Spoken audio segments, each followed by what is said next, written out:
É a vós, Senhor, que eu dirijo a minha prece e de manhã já me escutais. Desde cedo eu me preparo para vós e permaneço à vossa espera.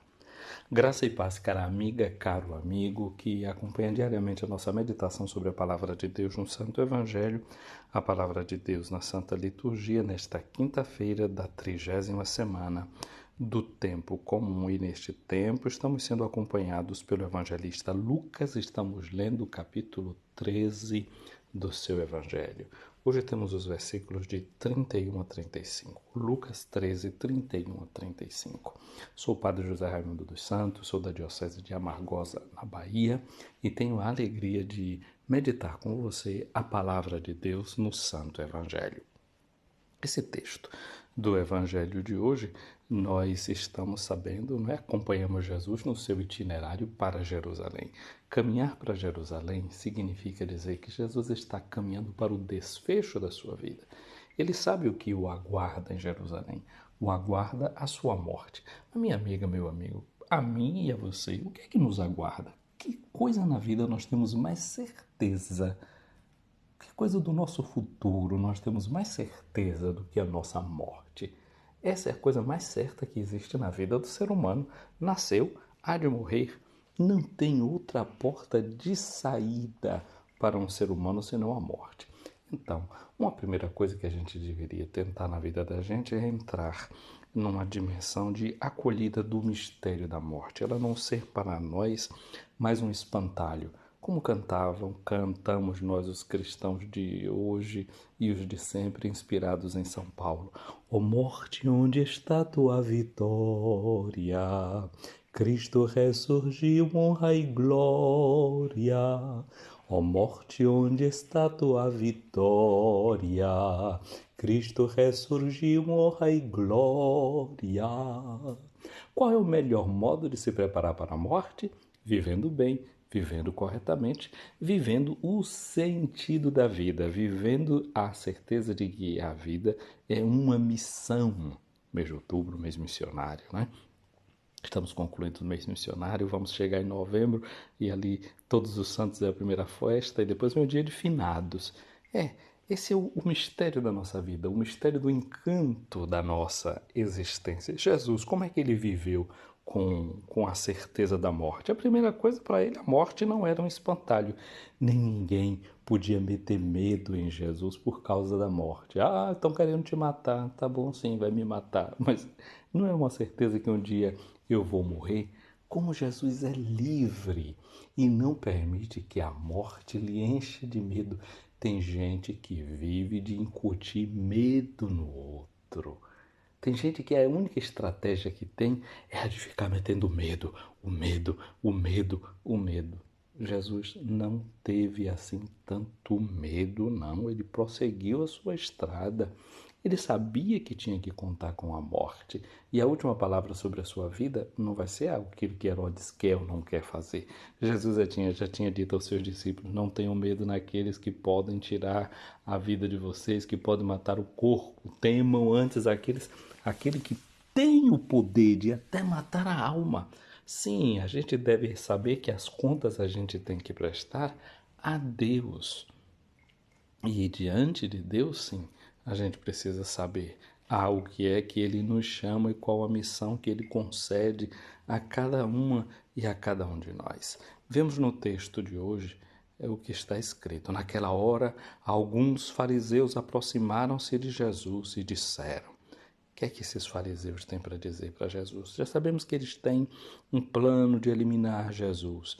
E agora eles dizem: tu deves ir embora daqui porque Herodes quer te matar.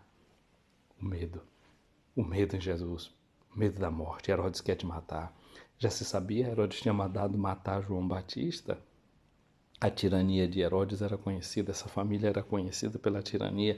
Já o pai deste Herodes aqui, Herodes o Grande, quando Jesus era pequenino, né, Maria e José foram para o Egito fugindo do ódio do pai deste Herodes que estão falando aqui que será aquele Herodes que vai aparecer no momento do julgamento de Jesus.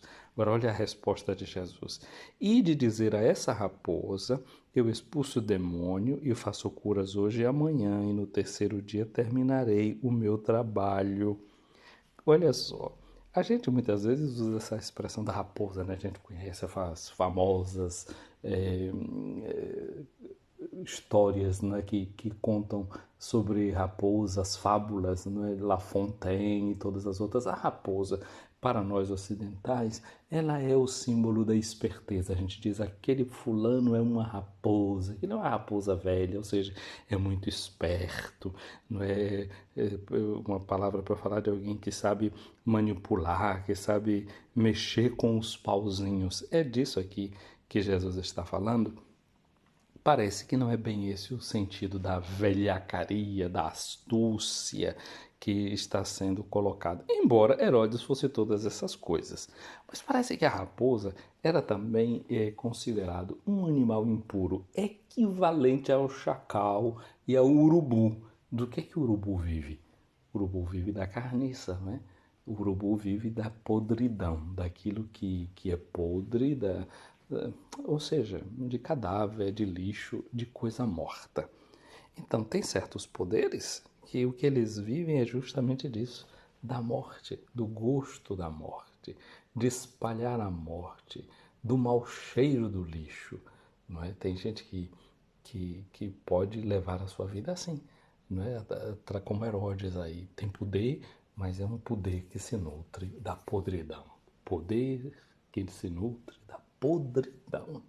Agora tem um outro simbolismo, né, por detrás da raposa, que parece que o Talmud, que recolhe a reflexão teológica, o pensamento sobre a lei que os hebreus tinham nesse Talmud, diz o seguinte, que é melhor ser a cauda de um leão do que ser a cabeça de uma raposa. Ou seja, no fundo, a raposa era vista como um animal desprezível, como um animal que era um nada. Então, o recado que Jesus está mandando é dizer: vão dizer aquela nulidade, aquele nada que é Herodes. Olha, Jesus está diante, portanto, de um homem que é poderoso, dizendo para ele: para mim, você é nada. Você não tem poder sobre mim. Mas não é isso que também Jesus vai dizer a Pilatos?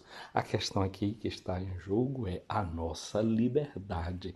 Não nos deixar dominar pelo medo. Eu sou livre. Eu sou livre, eu não tenho medo que você me possa trazer a morte. A sua ameaça de morte não vai impedir que eu continue trabalhando hoje e que vá trabalhar amanhã.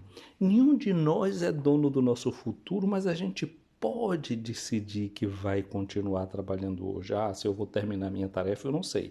Mas pelo menos que eu vou começar, vou. Não vou ficar neutralizado por causa dessa ameaça. Eu disse a vocês, né? A morte é a coisa mais certa que tem na vida da gente. Mas ela vai chegar hoje? Eu não sei. Então, enquanto eu não sei, eu vou cuidar de trabalhar e de dizer que eu expulso os demônios, né? Esses demônios que vão dominando dentro de cada pessoa, não é? E que Jesus dizia, eu faço curas hoje, faço curas amanhã.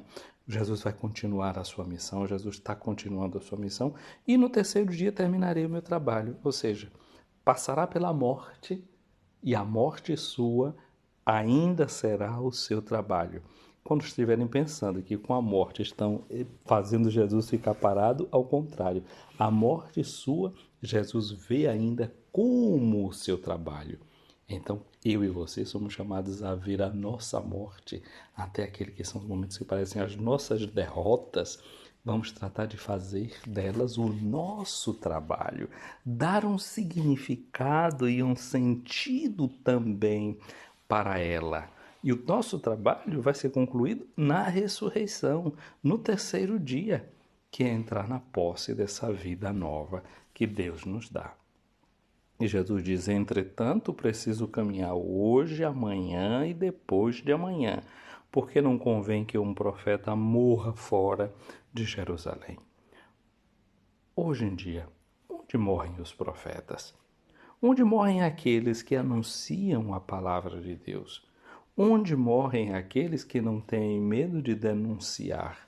Onde morrem aqueles que têm coragem de optar pelas mesmas causas que Jesus optou? Era em Jerusalém, no tempo de Jesus, mas nem todo profeta morreu em Jerusalém. Cada profeta morre no lugar onde está, no lugar do seu compromisso. Tem gente que está sendo assassinada na internet, não é? A mentira, a calúnia, hoje em dia os meios estão por aí, nesses espaços. É o zap que roda. Então, se uma pessoa faz essa opção clara pelo Evangelho de Cristo, ela vai ser combatida, ela vai ser assediada. Assédio moral, às vezes é público, às vezes é privado, não é? Forçar a consciência do outro. Tudo isso são as formas de querer matar essa liberdade interior. E Jesus chora por essa sua cidade. A Jerusalém é uma imagem da nossa própria igreja, do nosso ser cristão. E Jesus diz: Jerusalém, Jerusalém, tu que matas os profetas e apedrejas os que te foram enviados. Quantas vezes eu quis reunir teus filhos como a galinha reúne os pintainhos debaixo das asas, mas tu não quiseste. Eis que vossa casa ficará abandonada, eu vos digo, não me vereis mais até que chegue o tempo em que vós mesmos direis: bendito aquele que vem em nome do Senhor. Minha amiga, meu amigo, toda quinta-feira é dia que a gente recorda a instituição da Eucaristia e é dia em que a gente recorda a ascensão de Jesus. Esse Jesus que subiu ao céu. E esse Jesus a quem a gente diz sempre: vem, Senhor Jesus, bendito aquele que vem em nome do Senhor.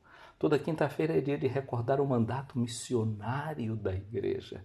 Essa igreja que deve preparar a vinda do seu Senhor e do seu Salvador, que deve anunciar a sua morte e a sua ressurreição até que ele venha. E a igreja o faz anunciando o reino, anunciando essa libertação que Jesus nos trouxe. Como ele disse na sinagoga de Nazaré: repousa sobre mim o Espírito do Senhor. Ele me mandou para proclamar a boa nova aos pobres, para libertar os cativos, para curar aqueles que estão doentes, pensar essas feridas. Bem, aqui nós estamos diante da nossa vocação e diante da nossa missão. E nada nos pode deter, nada nos pode parar de anunciar o Evangelho de Jesus. Minha amiga, meu amigo, o Senhor esteja acima de ti para te proteger, à tua frente para te guiar, atrás de ti para te defender, do teu lado para te acompanhar, dentro de ti para te abençoar. Que a bênção de Deus Todo-Poderoso, Pai, Filho e Espírito Santo, desça sobre ti, minha amiga, meu amigo, e permaneça para sempre. Amém.